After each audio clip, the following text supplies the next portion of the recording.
उच्च शिक्षा प्राप्त करने के कुछ वर्ष बाद एक युवा अपने गुरु के पास पहुंचा और उसने गुरु से सवाल किया कि गुरु जी, मैंने इतनी पढ़ाई की है, इतना ज्ञान प्राप्त कर लिया है, मैं इतना विवेकपूर्ण निर्णय ले सकता हूँ, मैं अपना भला बुरा भी अच्छे से सोच सकता हूँ, लेकिन फिर भी मेरे अभिभावक मेरे ऊपर दबाव बनाते हैं कि अभी और शिक्षा प्राप्त करें, अभी गुरु के संपर्क में रहें, अभी और किताबें पढ़ते रहें। आखिर ऐसा क्यों करते हैं?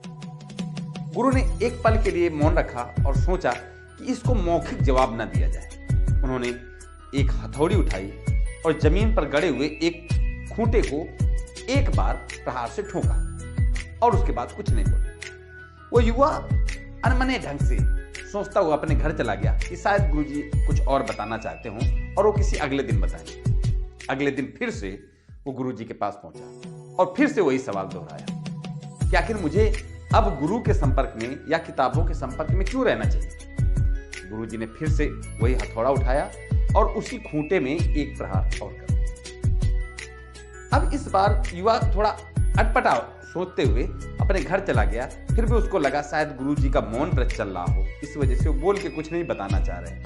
अगले दिन शायद बताएं। अगले दिन फिर से वो गुरुजी के पास पहुंचा और फिर से वही सवाल दोहराया।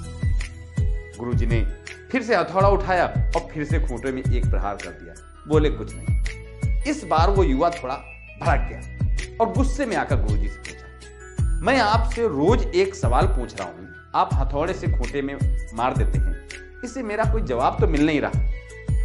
तब गुरुजी ने उस युवा को आराम से बिठा के और समझाया और कहा, मैं हर दिन तुम्हारे सवाल का जवाब ही तो दे रहा हूं। मैं जितनी बार इस हथौड़े से इस खूंटे पर प्रहार कर रहा हूं, उतनी बार ये जमीन से ज्यादा मजबूती से जुड़ रहा है और जितना ज्यादा ये मजबूती से जुड़ जाएगा उतना ये इसमें बंधे हुए जानवर के झटके, किसी पैर की ठोकर और जमीन पर होने वाली हरकतों से ये अपने आप को बचा पाएगा। नहीं तो एक ही प्रयास में ये उखड़ कर कहीं दूर चला जाएगा और अपना अस्तित्व खो देगा।